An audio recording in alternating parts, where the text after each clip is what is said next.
ಯಾರಿವರು ಔಷಧಿ ಉಪನ್ಯಾಸ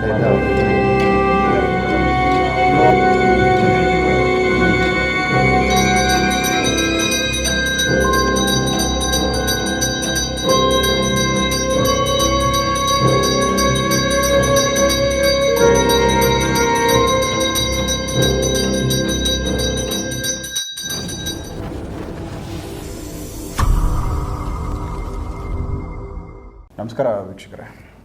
ಸೊ ಒಬ್ಬರು ರಾಘವೇಂದ್ರ ಅವರ ಹತ್ರ ಒಬ್ಬರು ತುಂಬ ಕ್ರಿಟಿಕಲ್ ಕೇಸು, ತುಂಬ ಸಮಸ್ಯೆ ಅನುಭವಿಸಿದ್ರು. ಅವರು ಅಲ್ಲಿ ಹೋಗಿ ಅವ್ರ ಹತ್ರ ಒಂದು ಪರಿಹಾರ ಪಡೆದವ್ರೆ. ಸಾಕಷ್ಟು ಜಾಗಗಳಲ್ಲಿ ಫೇಲ್ಯೂರ್ ಆಗಿತ್ತು, ಬಟ್ ರಾಘವೇಂದ್ರ ಅವ್ರ ಹತ್ರ ಸಕ್ಸಸ್ ಆಗೈತೆ. ಸೊ ಅವ್ರು ಇವತ್ತು ಖುಷಿಯಿಂದ ಇದ್ದಾರೆ. ಅವರನ್ನು ಲೈನ್ಗೆ ಹಾಕ್ಕೊಂಡಿದ್ದೀವಿ, ಮಾತಾಡಿಸ್ತೀವಿ ಅವ್ರನ್ನ. ಸೊ ಡೈರೆಕ್ಟಾಗಿ ಅವ್ರನ್ನ ಮಾತಾಡಿಸಿ ಆಮೇಲೆ ವಿಚಾರ ರಾಘವೇಂದ್ರ ಅವ್ರ ಹತ್ರ ಮಾತಾಡೋಣ.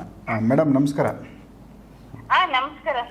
ಸೊ ಹೇಳಿ, ನಿಮ್ಮ ಒಂದು ಅನುಭವ ಯಾವ ರೀತಿ ನೀವು ಸುತ್ತಾಡಿದ್ರಿ, ಏನೆಲ್ಲ ತೊಂದರೆಗಳು ಅನುಭವಿಸಿದ್ರಿ? ಸೊ ನಿಮ್ಮ ಅನುಭವ ಹಂಚ್ಕೊಳ್ಳಿ. ಸರಿ. ಅದೇ ತುಂಬಾ ಕಷ್ಟ ಇತ್ತು, ತುಂಬಾನೇ ಇತ್ತು ಬಿಡಿ ಕಷ್ಟ. ನಾವು ಸುಮಾರು ಕಡೆ ಓಡಾಡ್ದು, ದುಡ್ಡು ಖರ್ಚು ಮಾಡ್ದು, ಅದೇ ಏನೋ ಒಂದು ತಡೆ ಹೊಡಿತಾರೆ, ಸರಿ ಹೋಗುತ್ತೆ ಅಂತಾರೆ, ಹೀಗೆ ಅಯ್ಯೋ ಬಿಡಪ್ಪ ಅನ್ಬಿಟ್ಟು ಸುಮ್ನೆ ಆಗ್ಬಿಟ್ಟಿದ್ದು. ಹೀಗೆ ಸುಮ್ನೆ ನೋಡ್ತಾ ಇರುವಾಗ ಸ್ವದೇಶ್ ಮೀಡಿಯಾ ಚಾನೆಲ್ ನೋಡಿ, ಸರ್ ಅರವಿಂದ್ ಸರ್, ನಾನು ಮೊದ್ಲು ನಿಮ್ಗೆ ಥ್ಯಾಂಕ್ಸ್ ಹೇಳ್ತೀನಿ. ಯಾಕೆಂದ್ರೆ ಈ ಚಾನೆಲ್ ನಲ್ಲಿ ತುಂಬಾ ಒಳ್ಳೊಳ್ಳೆ ಪ್ರೋಗ್ರಾಮ್ಗಳು ಬರ್ತಾ ಇದೆ. ನಮ್ಮಂತವ್ರು ನೋಡಿ ಹೇಗೆ ಪರಿಹಾರ ತಗೋಬೇಕು ಅನ್ನೋದನ್ನ ಇದರಲ್ಲಿ ತಿಳ್ಕೊಬಹುದು ಸರ್ ನಾವು. ನಾನು ಆಮೇಲೆ ಇವ್ರನ್ನ ರಾಘವೇಂದ್ರ ಸ್ವಾಮಿ ಅವ್ರನ್ನ ನೋಡಿದ್ಮೇಲೆ ಹೋಗ್ಬೇಕು ಅಂತ ನಮ್ಮ ಮನೆಯವ್ರ ಹತ್ರ ಮಾತಾಡಿ ಅಲ್ಲಿಗೆ ಹೋಗಿ ಮೊದಲನೇ ವಾರ ಹೋದಾಗ್ಲೇ ನಂಗೆ ಎಷ್ಟೋ ಇಂಪ್ರೂವ್ಮೆಂಟ್ಸ್ ಗೊತ್ತಾಯ್ತು. ನಮ್ಗೆ ಕೆಲ್ಸದಲ್ಲೂ ನಮ್ಮ ಮನೆಯವ್ರಿಗೆ ಕೆಲ್ಸನೇ ಇಲ್ಲದೆ ಇದ್ದಿದ್ದು 3 ವರ್ಷದಿಂದ. ಕೆಲ್ಸದಿಂದ ಈಗ ಒಂದು ಲೆವೆಲ್ ಬಂದಿದೆ ನಮ್ ಕೆಲ್ಸ ಕೂಡ. 2 ಆಯ್ತು, 3ನೇ ಸಲ ಹೋಗೋ ವಾರ ಅಷ್ಟೊತ್ತಿಗೆ ನಮ್ಗಿದ್ದಂತ ಸಮಸ್ಯೆ ಪೂರ್ತಿ ಕ್ಲಿಯರ್ ಆಯ್ತು. ಯಾರಿಂದ ಸಮಸ್ಯೆ ಆಯ್ತು ಅವ್ರಗಳಿಗೆ ತುಂಬಾ ಪೆಟ್ಟು ಬಿದ್ದಿದೆ ಈಗ. ಒಬ್ರಿಗೂ ಬೌನ್ಸ್ ಎಲ್ಲ ಫ್ರಾಕ್ಚರ್ ಆಗಿದೆ ಅವ್ರಿಗೆ, ಇನ್ನೂ ಒಂದ್ 6 ತಿಂಗಳ ಮೇಲೆ ಎದ್ದೋಳಲ್ಲ. ಇನ್ನೊಬ್ರಿಗೆ ಇನ್ನೊಂದ್ ರೀತಿ ತೊಂದರೆ ಆಗಿದೆ. ಹಿಂಗೆ ಒಟ್ನಲ್ಲಿ ನಮ್ಗೆ ಏನ್ ಮಾಡ್ಬೇಕು ಅಂತಿದ್ರು ಅದೆಲ್ಲ ಪೂರ್ತಿ ಅವ್ರಿಗೆ ರಿವರ್ಸ್ ಆಗೋಗಿದೆ. ಸೊ ನಿಮ್ಮ ಮೇಲೆ ಅವರು ಫಸ್ಟ್ ಮಾಡಿದ್ರು ಏನೋ ಸಮಸ್ಯೆ ತೊಂದರೆ, ಅದನ್ನ ನಿಮ್ಗೆ ತೊಂದರೆ ಕೊಟ್ಟಿದ್ರು. ಸೊ ನೀವು ಅಂದ್ರೆ ಇಲ್ಲಿ ಕ್ಲಿಯರ್ ಆಗಿದ್ ಕೂಡಲೇ ರಿಟರ್ನ್ ಆಗೈತೆ ಅನ್ನೋ ತರ ಅವ್ರಿಗೆ ರಿಟರ್ನ್ ಆಗ್ಬಿಟ್ಟಿದೆ. ಅವ್ರು ನಮ್ಗೆ ಏನ್ ಮಾಡ್ಬೇಕು ಅನ್ಕೊಂಡಿದ್ರು ಅವ್ರ ಇಂಟೆನ್ಷನ್, ನಾವ್ ಅದೆಲ್ಲ ಪೂರ್ತಿ ನಾವು ಬಚಾವಾಗಿ ಅದು ಅವ್ರಿಗೆ ರಿವರ್ಸ್ ಆಗಿದೆ ಅದು. ಸೊ ಎಲ್ಲೋ ಒಂದ್ ರೀತಿ ದೇವ್ರು ನಿಮ್ಮನ್ನು ಕಾಪಾಡಿದ್ದಾರೆ. ಹೌದು ದೇವ್ರು ಕಾಪಾಡಿದ್ದಾರೆ ಮಾತ್ರ, ಅದಂತೂ ಸತ್ಯ. ಅವ್ರಿಗೆ ರಿವರ್ಸ್ ಆಗೋಯ್ತು, ಅವರೇ ಬೆಚ್ಚ ಬಿದ್ಬಿಟ್ರು. ಅವರು ಇಂಡೈರೆಕ್ಟ್ ಆಗಿ ಹೇಳ್ತಾರೆ, ಅವ್ರು ನಮ್ಗೆ ಡೈರೆಕ್ಟ್ ಆಗಿ ಹೇಳ್ತಾ ಇಲ್ಲ. ಬಟ್ ನಮ್ಗ್ ಗೊತ್ತಿತ್ತು ಇಂಥವ್ರೆ ಅನ್ನೋದು ಗೊತ್ತು. ಆದ್ರೆ ನಮ್ಗೆ ಅದು ಕಣ್ಣ ಮುಚ್ಚಲ್ಲ ಆಟ, ಹೆಂಗೆ ಹೇಳಕ್ ಆಗಲ್ಲ ಅದೆಲ್ಲ. ಸೊ ಅದು ಅವ್ರಿಗೆ ರಿವರ್ಸ್ ಆಗಿದ ತಕ್ಷಣ ಡೈರೆಕ್ಟ್ ಆಗಿ ಹೇಳ್ತಲ್ಲ, ಇಂಡೈರೆಕ್ಟ್ ಸ್ಪೀಚ್ ಹೇಳ್ಕೊಂಡು ಈಗ ಹೆದರ್ತಾರೆ ಇವಾಗ ಅವ್ರು ಕೂಡ. ನಂಗಂತೂ ತುಂಬಾ ಖುಷಿ ಆಯ್ತು. ಏನು ಅಂದ್ರೆ ಒಬ್ರಿಗೆ ಅವ್ರು ಏನ್ ಕೇಡ್ ಬಯಸ್ತಾರೋ ಆ ಕೇಡ್ ಅವ್ರಿಗೆ ಹೋಗುತ್ತೆ ಅನ್ನೋದು ಅವ್ರಿಗೆ ಗೊತ್ತಾಗಿದೆ ಈಗ. ಸೊ ಯಾವ ತರದ್ದು ತೊಂದರೆಗಳು ನಿಮ್ಗೆ ಆಗಿತ್ತು? ಮೊದಲು ನಮ್ಗೆ ನಮ್ಮ ಮನೆಯವ್ರಿಗೆ ಸರಿಯಾಗಿ ಕೆಲಸ ಕಾರ್ಯಗಳು ಇರ್ಲಿಲ್ಲ. ಚೆನ್ನಾಗಿಲ್ಲ, ಕೆಲಸ ಇತ್ತು, ಆದ್ರೆ ಸಡನ್ ಆಗಿ ನಿಂತೋಯ್ತು. ಆಮೇಲೆ ಸರಿ ನಮ್ ಪಾಪ ಊಟ ಟೈಮ್ ಮನೆ ತಗೊಂಡ್ಬಿಟ್ವಲ್ಲ ಅಂತ ಅದಕ್ಕೊಂದಷ್ಟು ಹೊಟ್ಟೆ ಉರಿ ಪಡೋದು, ಕಣ್ದೃಷ್ಟಿ, ಹಿಂಗೆ ಏನೇನೋ ಮಾಡ್ಸೋದು, ಮಟ್ಟೋದು, ಹಿಂಗೆ ಏನೇನೋ ಇದೆ. ಯಾರನ್ನ ಕೇಳಿದ್ರು ಮಠ ಮಂತ್ರ ಮಾಡ್ತಿದ್ದಾರೆ ಅನ್ನೋರು. ಅವರೆಲ್ಲ ದುಡ್ಡು ಇಸ್ಕೊಂತಾರೆ, ಸರಿ ಹೋಗಿದೆ ಅಂತಾರೆ. ಆದ್ರೆ ಅದು ನಮ್ಗೆ ಏನು ಗೊತ್ತಾಗ್ತಾ ಇರ್ಲಿಲ್ಲ. ಸರಿ ಹೋಗಿದೆ ಅಂದಿದ್ರೆ ಅದ್ರ ಬಗ್ಗೆ ಒಂದ್ ರಿಯಾಕ್ಷನ್ ಏನಾದ್ರು ಗೊತ್ತಾಗ್ಬೇಕಾಗಿತ್ತು, ಏನು ಗೊತ್ತಾಗ್ತಿರ್ಲಿಲ್ಲ. ನಾವು ರಾಘವೇಂದ್ರ ಸ್ವಾಮಿ ಅವ್ರ ಹತ್ರ ಬಂದ್ಮೇಲೆನೆ ನಮ್ಗೆ ಗೊತ್ತಾಗಿದ್ದು. ಮೊದಲನೇ ವಾರನೇ ಗೊತ್ತಾಯ್ತು ನಮ್ಗೆ. ಕಣ್ ತುಂಬಾ ನಿದ್ದೆ ಇರ್ಲಿಲ್ಲ, ಮತ್ತೆ ಯಾವಾಗ ರೋಡಲ್ಲಿ ಗಾಡಿ ಆಕ್ಸಿಡೆಂಟ್ ಆಗ್ಬಿಡ್ತಿತ್ತು ನಮ್ಗೆ. ಏನಾದ್ರೂ ಒಂದು ಸಮಸ್ಯೆಗಳು, ಇಲ್ಲ ನಾವು ಬಿಡ್ತಿದ್ದೋ, ಇಲ್ಲ ನಮ್ಮ ಮನೆಯವ್ರು ಬಿದ್ದು ಮಾಡ್ಕೊಳ್ಳೋರು, ಫ್ಯಾಕ್ಟ್ರಿನಲ್ಲಾದ್ರೂ ಬಿದ್ಬಿಡೋರು, ಇಲ್ಲ ಮಕ್ಕಳಾದ್ರು ಹುಷಾರ್ ತಪ್ಪೋರು. ಅದು ಏನು ಇದ್ದಕ್ಕಿದ್ದಂಗೆ ಈ ತರ ಸಮಸ್ಯೆಗಳು ಅಂದಾಗ ಕೇಳಿದಕ್ಕೆ ಹಿಂಗಾಗಿದೆ ಅಂತ ಹೇಳುದು. ಆಗಿದೆ, ಪರಿಹಾರನು ಕೊಡ್ತೀವಿ ಅಂತ ಸುಮಾರು ದುಡ್ಡು ಇಸ್ಕೊತಾ ಇದ್ರು, ಅದು ನಮಗ್ ಪರಿಹಾರ ಸಿಗ್ತಾ ಇರ್ಲಿಲ್ಲ ನಮ್ಗೆ. ಇಲ್ಲಿ ಬಂದ್ಮೇಲೆ ನಿಜವಾಗ್ಲೂ ತುಂಬಾ ಚೆನ್ನಾಗಾಗಿದೆ. ಮೊದಲನೇ ವಾರ ನಾವ್ ಕಣ್ ತುಂಬಾ ನಿದ್ದೆ ಮಾಡಿದೀವಿ, ನಮಗ್ ನಿದ್ದೆ ಇರ್ಲಿಲ್ಲ. ನಮಗ್ ಮೇನ್ ಮಕ್ಳು ಕೂಡ ಗುಳೋ ಅಂತ ಅಳೋರು, ರಾತ್ರಿ ಎಲ್ಲಾ ಅಳೋರಪ್ಪ, ಸಾಕಾಗ್ಬಿಡೋದು ನಮ್ಗೆ. ಅವ್ರು ಎಷ್ಟು ಚೆನ್ನಾಗಿ ನಿದ್ದೆ ಮಾಡ್ತಾರೆ ಅಂದ್ರೆ 11:30 12 ಗಂಟೆಗೆ ಮನಿಗ್ ಕಂಡ್ರೆ ನನ್ ಮಗಳು 3 ವರ್ಷದ ಮಗಳು ಮತ್ತೆ ಬೆಳಗ್ಗೆ 11:30ಗೆ ಅವಳು ಎದೋಳೋದು. ಕಣ್ ತುಂಬಾ ನಿದ್ದೆ ಮಾಡ್ತಾರೆ. ಓ ತುಂಬಾ ಚೆನ್ನಾಗಿ ನಿದ್ದೆ ಮಾಡ್ತಾಳೆ ಅವಳು. ಸೂಪರ್. ನನ್ ಮಗನು ಅಷ್ಟೇ, ಓದ್ದಿರಾ ಸಖತ್ತಾಗಿ ಓದ್ತಾ ಇದ್ದ ಅವನು, ರ್ಯಾಂಕ್ ಸ್ಟೂಡೆಂಟ್ ನನ್ ಮಗ. ಅಂತ ತುಂಬಾ ಇದಕ್ ಬಂದ್ಬಿಟ್ಟಿದ್ದ, ಸರಿಯಾಗಿ ಓದ್ದಿರಾ ವೀಕ್ ಆಗ್ಬಿಟ್ಟಿದ್ದ. ಅವನು ಕೂಡ ಗಾಡಿ ಗುದ್ದಿ ಅವನಿಗೂ ಕೂಡ ಆಕ್ಸಿಡೆಂಟ್ ಆಗೋಗಿತ್ತು ಮನೆ ಮುಂದೆನೇನೆ. ಅಷ್ಟು ಇದಾಗೋಗಿತ್ತು ನಮ್ಗೆ. ಏನಪ್ಪ ಹಿಂಗಾಗೋಯ್ತು, ಸುಮ್ನೆ ಯಾವಾಗಲೂ ಹೋಗಿ ಅಂಗಡಿಗೆ ಹೋಗಿ ಅವನೇ ನಮ್ಗೆ ಏನಾರ ಸಣ್ಣ ಪುಟ್ಟ ವಸ್ತು ತಂದು ಕೊಡೋನ. ಅವತ್ತು ಆ ರೀತಿ ಆಗೋಗಿ ತುಂಬಾ ಹೆದ್ರು ಬಿಟ್ಟಿದ್ದೋ ನಾವಂತೂ. ಮಕ್ಕಳನ್ನ ಆಸೆಗೂ ಕಳಿಸ್ತಾ ಇರ್ಲಿಲ್ಲ ನಾನು. ಓಕೆ, ಅಂದ್ರೆ ಈಗ ಎಲ್ಲ ಸೇಫ್ ಇದ್ದೀರಾ? ಓ ಈಗ ಹೇಳಿ, ನಾನು ಅದನ್ನ ಹೇಳಲೇ ಇಲ್ಲ ನೋಡಿ. ನನ್ ಮಗ ಈಗ ಅವನೇ ಸ್ಕೂಲ್ಗೆ ಹೋಗಿ, ಈಗ ನಮ್ ಜೋಡಿಸ್ಪಳೆ ಇಲ್ಲಾಂದ್ರು 10 ರೋಡ್ ದಾಟ್ಕೊಂಡು ಮುಂದೆ ಹೋಗ್ಬೇಕು ಸ್ಕೂಲ್ಗೆ. ಅಲ್ಲಿಂದ ಅವನೊಬ್ನೇ ಹೋಗ್ತಾನೆ, ಅವನೊಬ್ನೇ ಬರ್ತಾನೆ ಇವಾಗ ಸ್ಕೂಲಿಂದ. ಒಳ್ಳೇದಾಯ್ತು. ಸೊ ಎಲ್ಲ ಒಂದ್ ರೀತಿ ಚೇಂಜಸ್ ಕಾಣಿಸಿದೆ, ಮತ್ತೆ ತೊಂದರೆಗಳು ಸರಿ ಹೋಗಿದೆ. ಆರ್ಥಿಕವಾಗಿ ಕೂಡ ಇವತ್ತು ಸ್ವಲ್ಪ ಸಂಪಾದನೆ ಎಲ್ಲ ಚೆನ್ನಾಗ್ ಆಗ್ತಾ ಇದೆ. ಚೆನ್ನಾಗಾಗ್ತಾ ಇದೆ. ಸೊ ಒಳ್ಳೇದಾಗ್ಲಿ ನಿಮಗೆ. ಎಷ್ಟು ಬರೀ ಇವರು ರಾಘವೇಂದ್ರ ಅವರು ಯಾವ ರೀತಿ ಪರಿಹಾರ ಕೊಟ್ಟಿದ್ದು ನಿಮ್ಗೆ? ಅವರು ಸ್ವಲ್ಪ ಅಲ್ಲಿ ಕಟ್ಟೋಡ್ಸಿದ್ರು ಅವ್ರ ದೇವಸ್ಥಾನದಲ್ಲಿ. ಮೊದಲನೇ ಕಟ್ಟಲ್ಲಿ ಹೇಳಿದ್ನಲ್ಲ, ನಮ್ಗೆಲ್ಲ ನಿದ್ದೆ ಇರ್ಲಿಲ್ಲ, ಮನೆ ನೆಮ್ಮದಿ ಇರ್ಲಿಲ್ಲ, ಅದೆಲ್ಲ ಫಸ್ಟ್ ಅದು ವಾಪಸ್ ಬಂತು ನಮ್ಗೆ. 2ನೇ ಕಟ್ಟಷ್ಟಕ್ಕೆ ನನ್ ಮಗ ಫುಲ್ ಚೇಂಜ್ ಆದ. ಅವನು ಮೊದ್ಲಿನ ನನ್ ಮಗ ಆದ. ಅವನು ಮಂಕ ಎತ್ತಿದ್ದ, ಎಲ್ಲೋ ನೋಡೋದು, ಒಬ್ನೇ ಮಾತಾಡೋದು, ಹಿಂಗಿದ್ದವನು ಇವತ್ತು ನನ್ನ ಹತ್ರ ಒಪ್ಪನಪ್ಪಂಗ್ ಮಾತಾಡ್ತಾನೆ. ಅಮ್ಮ ನನ್ ಸ್ಕೂಲ್ನಲ್ಲಿ ಹಿಂಗಾಯ್ತು, ಅಮ್ಮ ನನ್ಗೆ ಹಿಂಗ್ ಮಾಡಿದೆ ಈಗ ಎಷ್ಟು ಮೊದ್ಲಿನ ತರ ಮಾತಾಡ್ತಾನೆ ನನ್ ಮಗ. 3ನೇ ಕಟ್ಟಲ್ಲಿ ನಮಗ್ ಗೊತ್ತಾಗಿದ್ದೇನು ಅಂದ್ರೆ, ನಮಗ್ ಯಾರು ಏನ್ ಮಾಡ್ತಿದ್ರೋ ನಮಗ್ ಗೊತ್ತಿತ್ತು ಇಂಥವ್ರೆ ಅನ್ನೋದು, ಆದ್ರೆ ಸಾಕ್ಷಿ ಇರಲ್ಲ ಇವಕ್ಕೆಲ್ಲ. ಅವ್ರಿಗೆ ಬಿತ್ತು, ಅವ್ರ ಇದು ಅವ್ರಿಗೆ ರಿವರ್ಸ್ ಆಗಿದೆ ಈಗ. ಸೊ ಈ ತರ ಒಟ್ನಲ್ಲಿ ನೀವು ಸೇಫ್ ಆದ್ರಿ?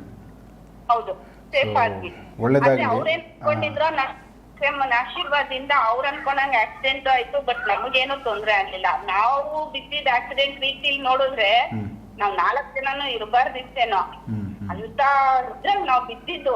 ಇಲ್ಲಿ ಬಿದ್ರೆ 1 ಮೀಟರ್ ದೂರ ಮುಂದಕ್ಕೆ ಹೋಗಿದೀವಿ ನಾವ್ 4 ಜನನು, ಆತರ ಬಿದ್ದಿದ್ದು. ಆದ್ರೆ ದೇವರ ಆಶೀರ್ವಾದ, ನಾವ್ ಯಾರಿಗೂ ಕೇಡ್ ಬಯಸಿಲ್ಲ, ಸರೋಯ್ತು. ಆದ್ರೆ ಅವರು ಸುಮ್ನೆ ಸ್ಕಿಡ್ ಆಗಿ ಬಿದ್ದಿರೋದು ಅಷ್ಟೇ. ಅದೇ ಹಂಸಲೆಕ್ಕಿದ್ದು ಅಲ್ಲೇ ಪಕ್ಕದಲ್ಲಿ ಬಿದ್ದಿರೋದಕ್ಕೆ ಬೌನ್ಸ್ ಫ್ರಾಕ್ಚರ್ ಆಗಿದೆ ಅವ್ರಿಗೆ. ಸೊ ನೋಡಿ, ಈ ತರ ಹೆಚ್ಚು ಕಮ್ಮಿ ತುಂಬಾ ಮಿರಾಕಲ್ಗಳಿವೆಲ್ಲ, ನಂಬೋದು ಕಷ್ಟ ಈ ತರ ವಿಚಾರಗಳನ್ನ. ಸೊ ಬಟ್ ಇವೆಲ್ಲ ಘಟನೆಗಳ ಅನುಭವ ಆದ್ಮೇಲೆನೆ ನಮ್ಗೆ ಅನುಭವಕ್ಕೆ ಬರುತ್ತೆ. ಹೌದು, ಅಲ್ಲಿ ಕಟ್ಟು ಹೊಡ್ಸಿದ್ಮೇಲೆನೆ ನಮ್ಮ ಅಮ್ಮ ಕೂಡ ನಮ್ಗೆ ಆಶೀರ್ವಾದ. 3 ವರ್ಷ ಆಗಿತ್ತು ಅಮ್ಮನ ಆಶೀರ್ವಾದ ಸಿಕ್ಕಿ ನಮ್ಗೆ. ನನ್ನ ಬನಶಂಕರಿ ಅಮ್ಮ ಅವರು ಅಷ್ಟು ಇಷ್ಟಪಟ್ಟು ಪೂಜೆ ಮಾಡೋ ಅಮ್ಮ ಆಶೀರ್ವಾದ ಮಾಡ್ತಾ ಇರ್ಲಿಲ್ಲ. ಅಲ್ಲೋಗ್ ಬಂದ್ಮೇಲೆನೆ ಅಮ್ಮ ನಮ್ಗೆ ಇವತ್ತು ಮೊದ್ಲಿನ ತರನೇ, ಅಮ್ಮ ನಾನ್ ಹಿಂಗ್ ಮಾಡ್ತೀನಿ, ಅಮ್ಮ ಹಿಂಗ್ ಮಾಡ್ತೀನಿ, ಹೂ ಕೊಡ್ತೀಯ ಅಂದ ತಕ್ಷಣ ಈಗ ಮತ್ತೆ ಕೊಡ್ತಾ ಇದೆ ಅಮ್ಮ ನನಗೆ. ಸೊ ಒಳ್ಳೇದಾಗ್ಲಿ ಮೇಡಮ್, ತಮ್ಗೆ ತಮ್ಮ ಕುಟುಂಬಕ್ಕೆ ತುಂಬಾ ಒಳ್ಳೇದಾಗ್ಲಿ. ಈ ವಿಚಾರ ಎಲ್ಲ ಹೇಳಿದ್ರಿ. ಸೊ ಹ್ಯಾಪಿಯಾಗಿ ಇರಬೇಕು ನಿಮ್ಮ ಫ್ಯಾಮಿಲಿ ಅಂತ ನಾವು ಭಾವಿಸ್ತೀವಿ. Thank you. ನಮಸ್ಕಾರ ಮೇಡಮ್. ನಮಸ್ಕಾರ. ಹೇಳಿ ರಾಘವೇಂದ್ರ ಅವರೇ, ಯಾವ ಥರ ಅದು ಸಮಸ್ಯೆ, ಯಾವ ರೀತಿ ನಿಮ್ಗೆ ಅನುಭವಕ್ಕೆ ಬಂತು, ಈ ಥರ ತೊಂದರೆ ಆಗೈತೆ ಅಂತ ಏನು ಮಾಡಿಕೊಟ್ರಿ? ಅದೇ ಈಗ ಕೆಲವು ವಿಚಾರಗಳಲ್ಲಿ ನಾವು ಏನು ಹೇಳ್ತೀವಿ ಅಂತಂದರೆ, ಫಸ್ಟು ಪ್ರತಿಯೊಂದು ವಿಚಾರದಲ್ಲೇನೂ ನಾವು ಗಮನಿಸೋದು ಮೇನ್ ಇರ್ತದೆ. ಗಮನಿಸಿದ್ದಲ್ಲ ಆದಮೇಲೆ ಕೆಲವರು ವಿಚಾರಗಳು ನಾವು ನೋಡಬೇಕು. ಮೇನು ಅವ್ರದ್ದು ಏನು ಸಮಸ್ಯೆ ಆಗೈತೆ, ಏನಗೋಸ್ಕರ ಆಗೈತೆ. ಈಗ ಅವರೆಲ್ಲ ಕಡೆಯೂ ಹೋದರು, ಪರಿಹಾರ ಆಗಿಲ್ಲ. ಯಾಕಾಗಿಲ್ಲ? ಹೌದು. ಈಗ ನಾವು ಏನು ಮಾಡಬೇಕು? ಮೊದಲು ಇದನ್ನು ನಾವು ತಿಳ್ಕೊಬೇಕು. ತಿಳ್ಕೊಂಡು ಅದರ ರೀತಿಯಂತೆಯೇ ನಾವು ಕಟ್ಟು ಹೊಡಿಬೇಕು. ಕಟ್ಟು ಹೊಡೆದ್ರಲ್ಲೇನೋ 1 ಕಟ್ಟು 2 ಕಟ್ಟು 3 ಕಟ್ಟು ನಾವು ಹೇಳ್ತೀವಲ್ಲ, ಸುಮ್ಮನೆ ಕಟ್ಟು ಹೊಡೆಯೋ ವಿಧಾನಗಳೇ ಬೇಜಾನೈತೆ. ಕಟ್ಟು ಹೊಡೆದ್ರೆ ಏನು ಆಕ್ಷನ್ನು ರಿಯಾಕ್ಷನ್ ಆಗ್ತದೆ ಅನ್ನೋದು ಇವಾಗ ಅವ್ರು ಹೇಳಿದ್ರಲ್ಲ, ಆ ಥರ ಅದು ಕಟ್ಟು ಹೊಡೆದ್ರಲ್ಲೇ ಇರೋದು ಮೇನು. ಸುಮ್ಮನೆ ಕೆಲವರು ನಾವು ಎಲ್ಲ ಕಡೆ ನೋಡ್ತಾ ಇರ್ತೀವಿ, ಆಮೇಲೆ ಒಂದೇನೋ ತೆಂಗಿನಕಾಯಿ ಹೊಡಿ, ನಿಂಬೆಹಣ್ಣು ಹೊಡಿ, ಇಲ್ಲೊಂದು ಕುಡಿಕೆ ಹೊಡಿ, ಅದೆಲ್ಲ ಕಟ್ಟು. ಅದು ಕಟ್ಟು ಹೊಡೆದ ಏನು ಕಟ್ಟು ಎಳೆ ನೀತಿ ಅವ್ರು ಏನು ಮಾಡಿರ್ತಾರಲ್ಲ, ಆ ಶಕ್ತಿ ಅವ್ರ ಒಳಗಡೆ ಇರೋಂಥದ್ದನ್ನು ಎಳಿಬೇಕು ಮೇನು. ಎಳೆದು ಸೊ ಅದ್ರ ಬಗ್ಗೆನೇ ನೆಕ್ಸ್ಟ್ ಒಂದು ಎಪಿಸೋಡ್ ಮಾಡೋಣ ನಾವು, ಯಾವ ರೀತಿ ಅದು ಕಟ್ ಹೊಡಿತಾರೆ ಹೊಡೆಯೋದು ಮಾಡೋಣ ಅದು. ಸೊ ಅದ್ರ ಬಗ್ಗೆ ಕಂಪ್ಲೀಟ್ ವಿಚಾರ ಮಾಡೋಣ. ಸೊ ಇವ್ರ ಸಮಸ್ಯೆನ ಯಾವ ರೀತಿ ಇವ್ರ ಸಮಸ್ಯೆ ಅದೇ, ಇದು ಸಮಸ್ಯೆ ಆಗಿತ್ತಲ್ಲ, ಇದು ನೋಡ್ಬಿಟ್ಟು ಇವ್ರದ್ದು ಏನು ವಿಚಾರಗಳದ, ಏನು ಅವ್ರು ಯಾವ ರೀತಿ ತೊಂದರೆ ಮಾಡಿದ್ದಾರೆ, ಇವ್ರಿಗೆ ಅದ್ರದ್ದು ಎಫೆಕ್ಟ್ ಏನೇನು ಆಗ್ತಾಯಿತ್ತು ಅಂತೇಳಿ ನಾವು ಟೈಮ್ ತಗೊಂಡು ಅದನ್ನೇನು ಬೇಕೆಲ್ಲ ಮಾಡಿ ಕ್ಲಿಯರ್ ಆದಮೇಲೆ ಇವ್ರಿಗೆ ಈ ಥರ ಸರಿ ಹೋಗಿರೋದು. ಅದು ಅದೇ ಅದು ನಾವು ಕಂಡಿಡಿದು ಪರಿಹಾರ ಕೊಡೋದೇ ಅದು, ಅದೇ ಒಂದು ಇದಿರು, ಅದು ಗೊತ್ತಿರ್ಬೇಕು, ಅದು ಗೊತ್ತಿದ್ದಾಗ ಮಾತ್ರನೇ ಮಾಡೋದು. ಇವ್ರಿಗೆ ಮಾಡಿಸಿದ್ದಾರೆ ಅಂತ ನಿಮ್ಗೆ ಹೆಂಗೆ ಪತ್ತೆ ಆಯಿತು? ಮಾಡಿಸಿದ್ದಾರೆ ಅಂತಂದರೆ ಅವರು ಬರ್ತಾ ಇದ್ದಂಗೆ ಅವರು ನಾವು ಕೆಲವು ಪ್ರಶ್ನೆ ಮುಖಾಂತರ ನೋಡ್ತೀವಲ್ಲ, ಪ್ರಶ್ನೆ ಮುಖಾಂತರ ನೋಡಿ ಮತ್ತು ದೈವ ಆಧಾರದ ಮೇಲೆ ದೈವ ಮುಂದೆನೇ ಕುತರಿಸ್ದಲ್ಲಿ ಅವ್ರ ಆಕ್ಷನ್ ರಿಯಾಕ್ಷನ್ ಗೊತ್ತಾಗ್ಬಿಡ್ತದೆ.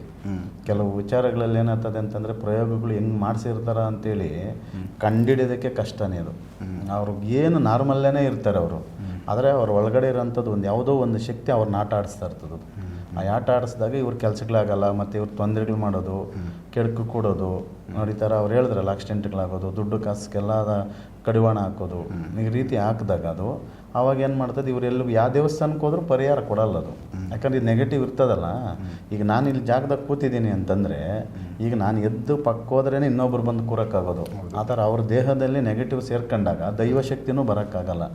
ದೈವ ಅಂದರೆ ಈ ನೆಗೆಟಿವ್ ಆಚೆಗೆ ಹೋದ್ರೆ ದೈವಶಕ್ತಿ ಬಂದು ಕೂತ್ಕೊಂತದ್ದು ಇವ್ರಿಗೆ ಸಪೋರ್ಟಿವ್ ಕೊಡ್ತದೆ. ಸೊ ಆವಾಗ ಅದು ಸಮಸ್ಯೆ ಕ್ಲಿಯರ್ ಆಗುತ್ತೆ. ಸಮಸ್ಯೆ ಕ್ಲಿಯರ್ ಆಗ್ತದೆ ಅವ್ರಿಗೆ, ಮನಸ್ಸಿಗೂ ಅಷ್ಟೇ. ಆಮೇಲೆ ಇವ್ರು ಪೂಜೆ ಮಾಡಬೇಕಾದ್ರೂ ಅದೇ, ಎಲ್ಲಕ್ಕೂ ಒಂದು ಆ್ಯಕ್ಟಿವಿಟಿಯಾಗಿ ಒಂದು ಕೆಲಸ ನೀಟಾಗಿ ಮೊದಲ ಥರನೇ ನಡ್ಕೊಂಡು ಹೋಗ್ತೈತಿದ್ದು.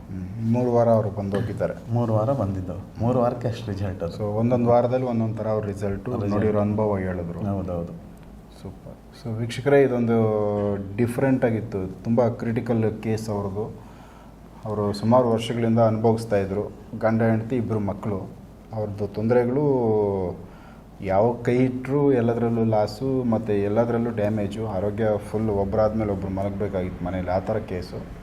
ಸೊ ಅದು ಯಾವುದೋ ಪ್ರಯೋಗ ಆಗಿತ್ತು ಅವ್ರ ಮೇಲೆ ಅನ್ನೋ ಥರನೇ ಕ್ಲಿಯರಾಗಿ ಅವ್ರು ಮಾತಾಡಿದ್ರು, ಅದು ಗೊತ್ತಾಯಿತು ಅವ್ರಿಗೂ ಕೂಡ. ಸೊ ಇವ್ರಿಗೇನು ಮಾಡಬೇಕು ಅಂತ ಯಾರೋ ಕೈ ಇಟ್ಟಿದ್ರು, ರಿಟರ್ನ್ ಈಗ ರಾಘವೇಂದ್ರ ಅವ್ರ ಕಡೆಯಿಂದ ಅವೇನು ಪೂಜೆಗಳು ಮಾಡ್ಕೊಂಡು ಆದಮೇಲೆ ಸೊ ಅವ್ರು ಯಾರು ಇವ್ರಿಗೆ ಮಾಡಬೇಕಾಗಿತ್ತು ರಿಟರ್ನ್ ಅವ್ರಿಗೆ ಆ ಎಫೆಕ್ಟು ಹೊಡೆದೈತೆ ಅದ್ರದ್ದು. ಸೊ ಅವರು ಹೇಳಿದ್ರು ನಮ್ಮ ಕೂಡ ಈ ಥರ ಅವ್ರಿಗೆ ತೊಂದರೆ ಆಯಿತು ಅಂತ. ಸೊ ಇರಲಿ, ಇವೆಲ್ಲ ವಿಚಾರಗಳು ನಿಮ್ಮ ಗಮನಕ್ಕೆ ನಾವು ತೊಗೊಂಬರ್ತಾ ಇದ್ದೀವಿ. ಯಾರಿಗಾದರೂ ಈ ಥರ ಕ್ರಿಟಿಕಲ್ ಕೇಸುಗಳು ಆಸ್ಪತ್ರೆಗಳಲ್ಲಿ ಹೋಗಿ ಫೇಲ್ಯೂರ್ಗಳಾಗಿ ಎಲ್ಲ ಕಡೆ ಸುತ್ತಾಡಿ ಯಾಕೋ ಇದು ಆಗ್ತಾಯಿಲ್ಲ ಅಂತ ಕೈ ಬಿಟ್ಟಿರೋ ಕೇಸುಗಳು, ಸೊ ಈ ರೀತಿ ಏನಿದು ಅರ್ಥನೇ ಆಗ್ತಾಯಿಲ್ಲಲ್ಲ ಅನ್ನೋ ಕೇಸುಗಳಿದ್ದರೆ ಅಂಥವು ಸೊ ರಾಘವೇಂದ್ರ ಅವ್ರನ್ನ ಸಂಪರ್ಕ ಮಾಡೋದ್ರಿಂದ ಅವುಗಳಿಗೆ ಯಾವುದೋ ಒಂದು ರೀತಿಯಲ್ಲಿ ದೈವದ ಮುಖಾಂತರ ಒಂದು ಪರಿಹಾರ ಮಾರ್ಗಗಳು ಸಿಗುತ್ತೆ ಅಂತ ನಾವು ಭಾವಿಸ್ತೀವಿ. ಸೊ ನೆಕ್ಸ್ಟ್ ಇನ್ನು ಕಟ್ಟು ಯಾವ ಥರ ಇವರು ಹೊಡಿತಾರೆ ತಡೆ, ಅದರಲ್ಲಿ ಎಷ್ಟು ತುಂಬ ಇದೆ ವಿಚಾರ, ಅದರದ್ದು ಹೆಚ್ಚಾಗಿ ಮಾತಾಡೋದು ಐತೆ ಅಂದರು. ಸೊ ಅದೇ ವಿಚಾರನೇ ನೆಕ್ಸ್ಟ್ ಮಾತಾಡ್ತೀವಿ. ಸೊ ಎಪಿಸೋಡ್ ನೋಡ್ತಾ ಹೋಗಿ ವೀಕ್ಷಕರೇ, ನಮಸ್ಕಾರ.